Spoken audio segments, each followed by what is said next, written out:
All right, well, welcome to Exhaust Sports Auto. So if you're an OG member of this channel, you're probably not, you're probably all unsubscribed by now. But anyway, if you didn't know, if you're new here, my name is Kevin. And when I first started this channel, I had a 2010 Acura TSX and a bit of deja vu. Now we are in a 2016 Acura TLX. And this is actually a CPO vehicle that actually just came off of a lease.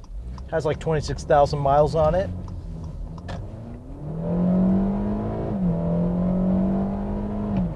Still feels brand new, so that's good. And special shout out to Leith Acura of Cary, and especially Eric, who works there, who gave me this opportunity. So shout them out. You know, if you're in the area, you want an Acura, you can definitely check them out. But anyway, on to this review. We're going to first of all start off with the looks, of course, because where else to start? And it is an Acura, after all, prestigious automobile. You're going to buy this to flex on some people, of course.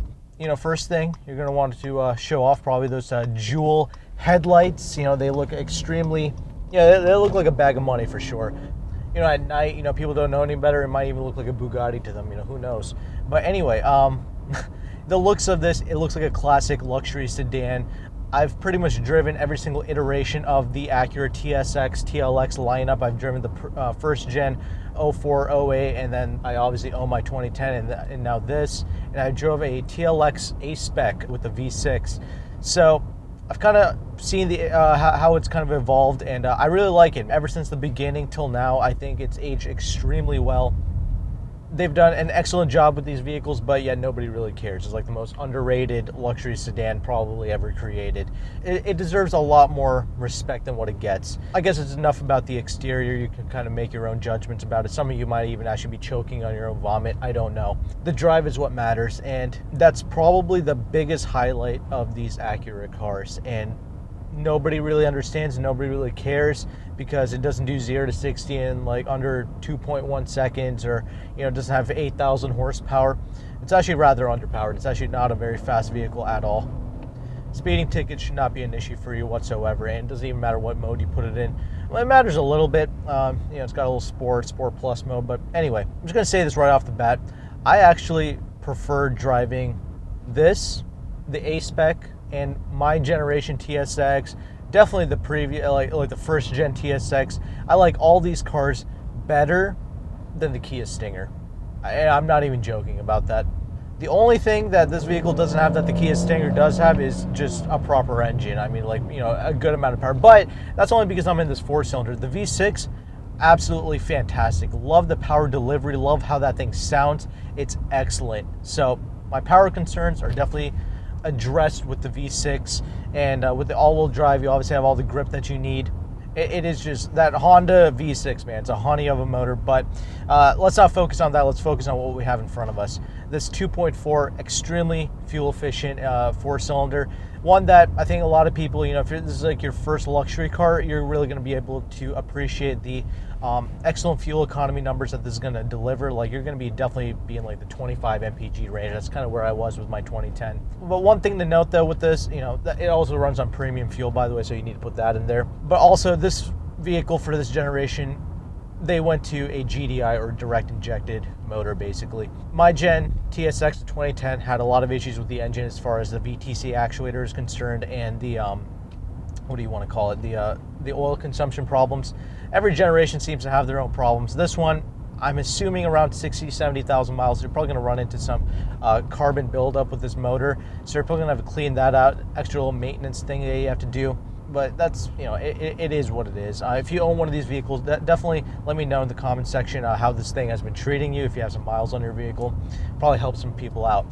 But because of the direct injection, pretty much every car is going to that, especially in the modern day. That's kind of how they're able to get this extra horsepower out of it. All 5 extra horsepower out of it produces 206 horsepower and 182 pounds-feet of torque. That's 5 better and 10 pounds-feet of torque better than basically my old TSX. But the power aside, let's see how this bad boy does when you just floor it and chuck it in.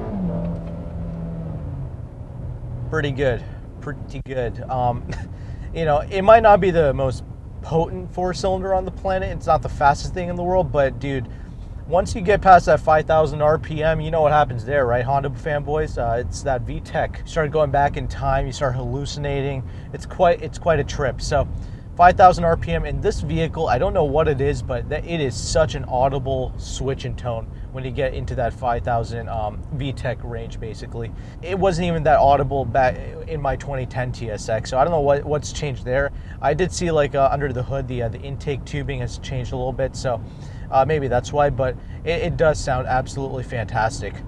The 8-speed dual clutch automatic with a torque converter that Acura Honda developed themselves has done an excellent job. I think this is a fantastic transmission, so it really kind of wakens this motor up a little bit. This 8-speed dual clutch genuinely does react extremely well. Even when you play with the paddles, it downshifts extremely well. Third gear, coming to a stop. Second, yeah, no, it reacts extremely well, like a far more, expensive transmission would, I guess. I don't know, but I think the V6 gets the 9-speed auto, which that's also a pretty good transmission. Both of them shifts extremely smooth. The whole purpose of the torque converter was to pretty much help alleviate the dual clutch shock that most dual clutch that you would associate with, but.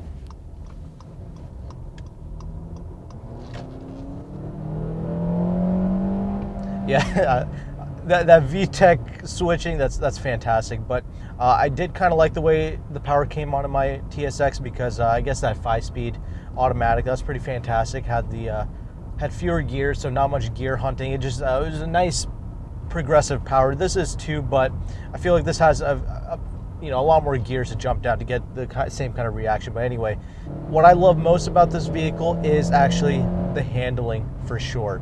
The handling of this vehicle is superb, and I'm surprised by that because this vehicle, they definitely changed their demographic that they were targeting. It's not quite the sports sedan that the TSX was, and I'm kind of okay with that because they still did a very good job of blending in that luxury with the sport aspect of it.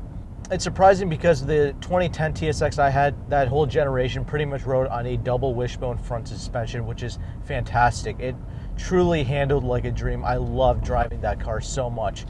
This vehicle, it does go to a strut-based suspension. However, it does extremely well. Only limiting factor to this handling is these stupid tires, these Goodyear Eagle LS2s or whatever. Really blows. This vehicle would have so much grip if it had like the Continental Extreme contacts I had on my TSX. That thing stuck like glue. I didn't get a single bit of tire chirp, which was fantastic.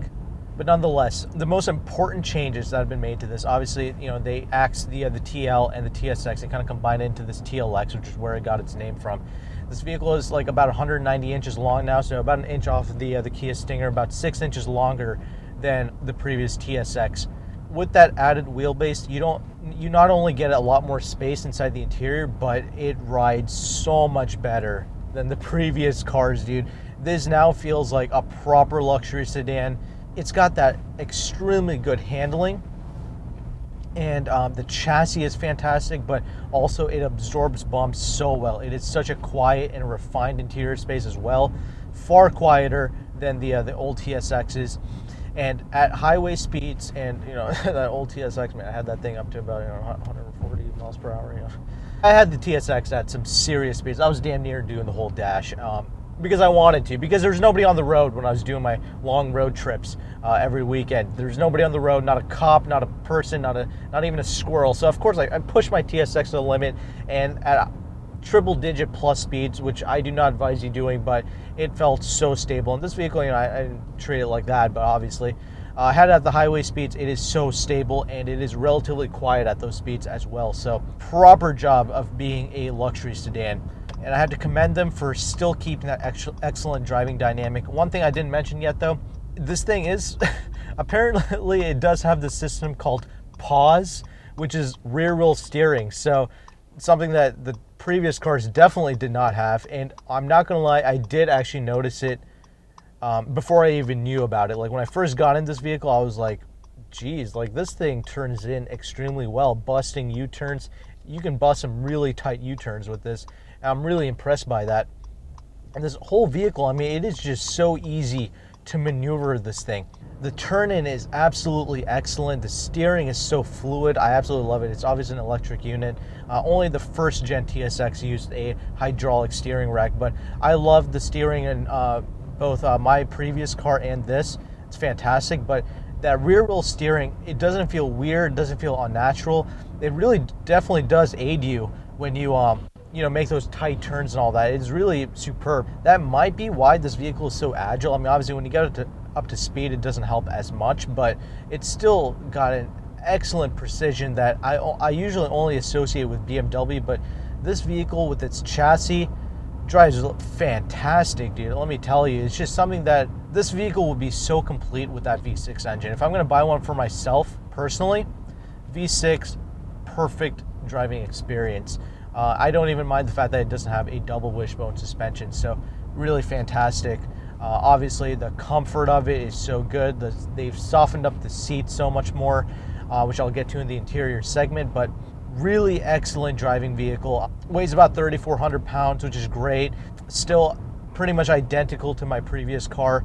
Despite the added size of it, it still pretty much holds its exact same weight. But that's with this 4-cylinder front-wheel drive. If you got the V6, all-wheel drive, all that stuff, it's going to add about an extra 300 pounds. So it's still 3,700 pounds. That's definitely not bad at all. The main vehicle I would like to try out is the Lexus IS. I actually have not driven an IS of any kind, or the Infiniti cars, so that's something I would really like to try. But because the IS is actually a rear-wheel drive dynamic vehicle and does use a double wishbone suspension, but regardless, I think a lot of people, if you're younger and you're looking kind of for your first professional, prestigious car, I think you're really going to be able to appreciate this because it's going to be so much cheaper to buy. Even new is only like, what, $30-something thousand.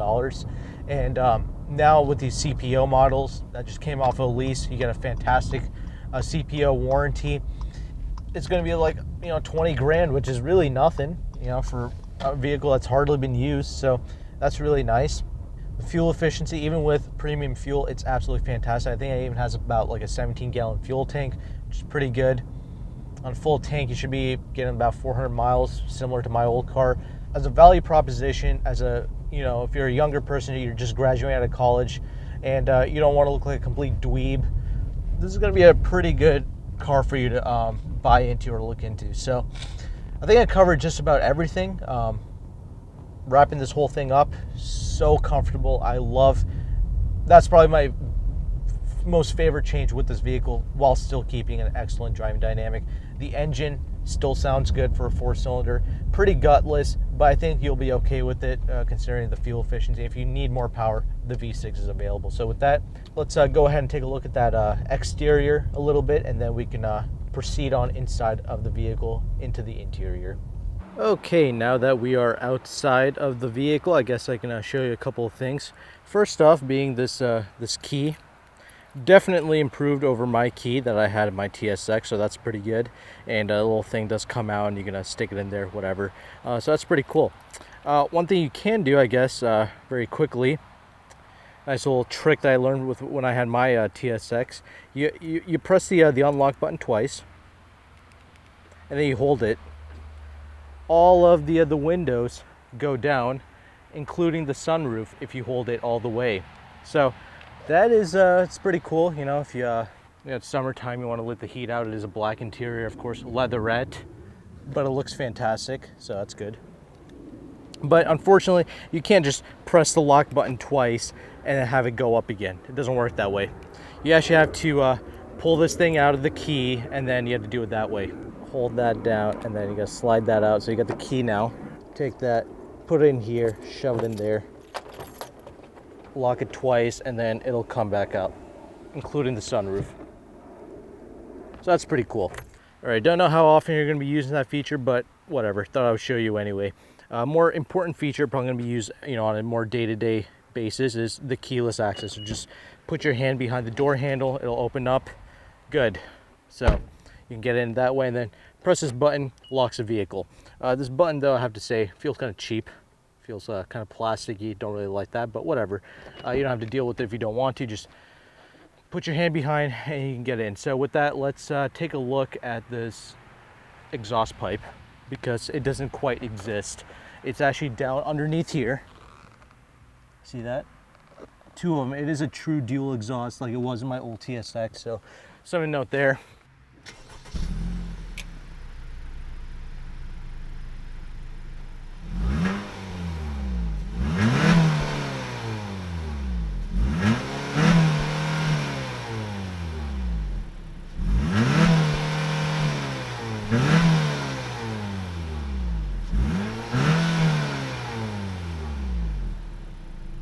Now we can go ahead and take a look at the interior. All right, climbing inside of this interior, let's just start this bad boy up. I like that red stop start button, by the way, that's fantastic. All right, so it does have memory seats and has like that comfort access thing. You know, every time you get in and out of the vehicle, it'll move the seat back and forward, whatever. So that's pretty nice. A lot of nice convenience features with this Acura. And the thing with these Japanese brands like Lexus, Acura, whatever, you get a lot more features like as standard. So even in the base vehicle, obviously this vehicle came out in 2015, you do get a backup camera. And unlike the previous TSX I had, that did not have these guidance lines like this vehicle does. Like when you turn the wheel, it'll turn with it. So that's a feature that was added on to this TLX for 2015, so it's fantastic. This is obviously a 2016, so there is that. Bluetooth works extremely well with this vehicle. As long as you have it connected up, every time you get inside this vehicle, it'll just automatically pair. That's really nice. Other things that I really like about this vehicle, like I mentioned in the drive, the seats are far more comfortable with this vehicle than it was in my old TSX. That TSX, dude, when I did those 2-hour journeys, I mean, that's kind of why I was speeding like crazy, because even though I don't recommend you doing that, children, I was speeding, and that's because I did not want to stay in that vehicle for longer than I needed to be. It was just so uncomfortable. The suspension was harsh, and so were the seats. This, it rides better, and the seats are far more plush. It is leatherette, obviously, but it is so soft, and it's aged extremely well. With 26,000 miles on it, it's got pretty much no wrinkles on it, which is excellent. And the steering wheel, pretty much identical. One thing I didn't like is that they kind of went for like this, dial, I guess, this kind of, spinny dial thing, which I'm not a huge fan of, but whatever, not a big deal. Still works extremely well, so that's all that matters. It's got pretty much the same thickness as the old TSX, same kind of plastic paddle shifters. One thing I didn't really mention too much in the review, the driving review, this transmission is absolutely fantastic. I love the paddle usage is excellent as well for downshifting, and even upshifts are pretty crisp. That dual clutch with the torque converter, fantastic. It is genuinely smooth on both downshifts and upshifts, and when you use the paddles, it is extremely reactive as well. I will say though, it does an okay job, around town. Like it is too many gears, 8 speeds, but they do a good job of leaving that 7-8 speed for over gears, basically for the highway. But I've noticed it does use it on regular like 45-mile-per-hour driving as well, so it does take a few gears for it to click down in normal driving for it to get all the punch. With the 5-speed automatic, that wasn't quite existent. So I mean, but overall though, I do like this transmission. It's definitely very good job, especially since it's their first kind of in-house built dual clutch, so pretty good job there. Also, I was an idiot, didn't really mention the brakes at all with this car. Dude, the braking power with this is absolutely spectacular. Not just the feel, but also it's a very natural feel. When you press on the brakes, you're not going to fly through the windshield, which is excellent. So another little driving thing there. Overall, the materials used in this interior is it's been upgraded. Like this wood that's been scratched up here, this glossy wood, this is actually real wood. And also this is all like real aluminum. Like when you touch it, it's actually cold, but honestly this could be plastic. I mean, it could have been either or. I mean, it's aluminum, not exactly like a luxury material. I don't know why people bend over backwards for aluminum, but it is real aluminum, so that's something to note, I guess. But a lot of it is still, plastic for sure. Softer plastic, but it is plastic nonetheless, and I don't mind that at all. Because one thing that I love about this, with both Lexus, Toyota, Honda, Acura, everything is just so solid and well built in this vehicle. All this ages extremely well. Yeah, it might be plastic here and there, but it's all extremely high quality and really tightly put together. It's not like a lot of these German cars where it just falls apart when it gets to this mileage or above. This is extremely well done, so huge props there. You do have one-touch windows in all 4 windows, so that's amazing as well. The mirrors do fold down, like, okay, whichever, like when you put it in reverse, you have this mirror selection thing here. If you put on the left mirror goes down. If you put on the right the right mirror folds down if you're in reverse. Love that feature. You got your traction control off button here, gas cap, your trunk access is right here, as well as your trunk release. Overall storage space is pretty excellent. I like this big space right here. You can definitely put a phone in there, no problem. You can fit a whole GoPro in there, so that's pretty good. Definitely a decent amount of space. And you do have a USB and an aux in here, so that's pretty convenient. Cup holders do a pretty good job. You can even fit a large water bottle in the door pockets as well, so that's pretty good. Now I got to talk about the unavoidable. What is this dual LCD, you know, TV screens in the car? Yeah, this is probably my biggest problem with this car, I guess, because the previous generation, people were complaining that, oh, too many buttons on the old TSX. Well, they definitely fixed that, but instead they gave you this big fat screen. This is 7 inches, and then you put 8 inches right here on top. Not gonna lie, it doesn't work okay. Like, it is rather intuitive, so I don't actually mind that. I think a lot of people dog the way that this thing works. I think my biggest complaint with this interior and just this overall livability is they put the entire climate control inside the screen. It is so annoying to deal with that, as well as the fan speed. I mean, well, you have a few controls here like the temperature and all that, but all of this is pretty much controlled with the infotainment. That really blows. The screen goes bad, so does your air conditioning. So that really sucks. And also, this vehicle does have heated seats, but the heated seats are actually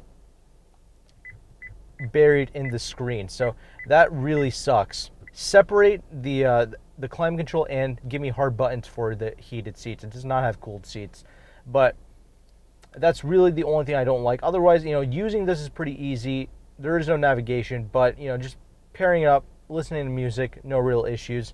This is definitely so extra, though. You definitely did not need that screen, but whatever, it's there. Speaking of sound, speaking of music, it's pretty abysmal. I don't like the 6 or 7 speaker audio system. It definitely does sound like a tin can. That's another con I don't like with this.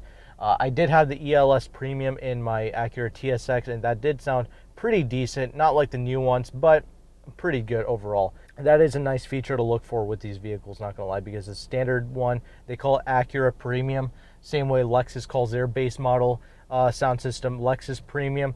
The difference is the Lexus Premium standard sound system actually sounds pretty decent. This one doesn't. You have a couple of settings here for your camera, things like that. Overall, I mean, it's an easy thing to get used to. That's not an issue. I just don't like how the climate control stuff is just, you know, integrated with that screen. But otherwise, you know, practicality, all that stuff is excellent with these vehicles. You know, same sort of dials, basically, very legible, very easy to use. And you do have this helper screen, which is easy to navigate. That's really nice as well. So with that, that pretty much covers the front. Let's go ahead and take a look at that rear seating now. E-brake, that's something that's different from the old car. That one had a physical brake, which I like. This one went to an e-brake. So a warranty, CPO, that would be nice. A lot of electronics going on here. All right, now time for the back seat. All right, well, time to climb inside the other biggest advantage of the TLX compared to the TSX. So right now, I just got in here, no problems whatsoever. The step in height is excellent. I think this car is a little bit higher up than the old TSX, so that's pretty nice if you're elderly or, you know, whatever, back issues. Easy to get in and out of this vehicle. So this is actually not set to my driving position. It's actually set even further back than my driving position because, like I mentioned to you, this does have that like convenient exit entry thing. So the seat always comes back even further from your regular seating position. So this is pretty far back, and this is actually the amount of space I had in my old TSX, to give you some perspective. So with this, I'm at 5'11", and with the seat kind of set to my position, I would have way more space. So far more practical vehicle than the TSX. You can really fit, you know, adults back here.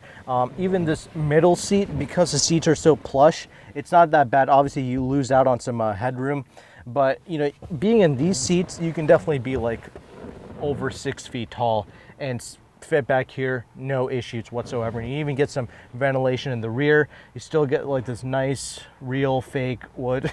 It's real wood, but you get that there. Pretty nice. And the armrest is also pretty accommodating. You do have some, you know, cup holders right here. And the plushness of this interior, the softness of it, it really makes for long journeys in this.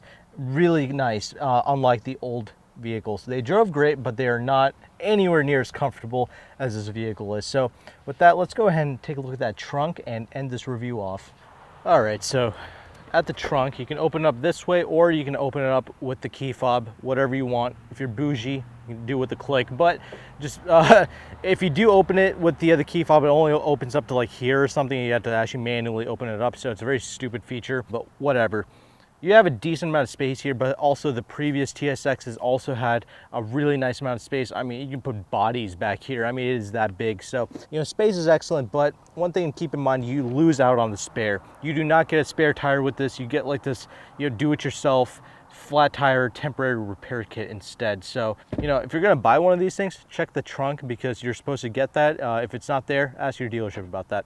The CPO car obviously does. The thing is, you know, because you don't have the spare tire, you get a bit of extra space, I guess, here. It's not a whole lot, but you can fit a few things if you don't want it to roll around. So that's something to note. Pretty decent amount of space. Let's go ahead and end this review off. So, conclusions on the 2016 Acura TLX. Well, if you're looking at this, you're obviously a bargain shopper. You probably looked at the prices of other luxury cars similar to this, namely Lexus and Infiniti, and noticed that this is definitely a couple grand cheaper and you get a newer one. Particularly the CPO, it's like 20 G's. I mean, that's really nothing, to be honest, for what you're getting, because the warranty is absolutely spectacular with one of these CPO Acura cars. And if you're looking at this, you're probably wondering, you know, is it worth getting this over the previous TSXs? Honestly, that's up to you, because I remember when I had the TSX and I was going through some, you know, repairs and stuff like that, Acura gave me actually a 2016 TLX almost pretty much identical to this. And I was driving that around and I was saying to myself, you know, I would prefer driving my own TSX around, actually. The TSX really is probably a superior driving vehicle, but this is a much more livable vehicle. So it's really up to you what you're looking for. You know, daily driving, this is probably the superior car. This is still a good driving car, don't get me wrong. They did a lot of good things like the rear steering and all that, the pause for the front wheel drive vehicles, and it's really worked. It's an excellent driving car, an amazing chassis. The ride is so much better, and so are the seats over the previous TSXs. So it depends on what you want. You want livability? Yeah, the TLX, definitely your type of car. It looks far newer. It's got the LED jewel headlights, so it just looks like a brand new car basically. So you're definitely going to be, you know, impressing some people with it. You can probably get some librarians, chicks to you know, hit you up probably. Actually, it's very prestigious. I remember when I got my 2010 TSX, dude, people stopped talking to me for like a whole year. That's how jealous people get when you, as soon as you upgrade from, like, you know, Hondas and shit, like, and you step up to a vehicle like this, it's unbelievable how people start treating you differently. So if you're looking to piss people off, yeah, this is probably the one to go for. Engines, yeah, if you're looking for any type of power, V6 all day, every day. The other thing you have to keep in mind is both the 4-cylinder and the V6, you're gonna get, they've pretty much added the direct injection, so you're gonna have to deal with that. But if you got the old TSXs, you're gonna have to deal with the VTC actuator with that anyway, so it is what it is. You're gonna be looking at some maintenance issues anyway with both of them. Just the price you had to pay with a luxury vehicle. But like I said, get a CPO, you don't really have to worry about too much, because I think it's like 6-7 years or something of warranty. So that's definitely what I would recommend. But overall, I think you're gonna like this car. If you're looking into a luxury vehicle, like it's kind of like your first luxury car, you're gonna be pretty happy with what you're going to be getting here. It's comfortable, reliable, good fuel economy, even though you have to use premium. It's a good car. If you drive one, let me know. If you own one, definitely let me know how it's been holding up for you. And with that, thank you very much for watching. Take care and goodbye.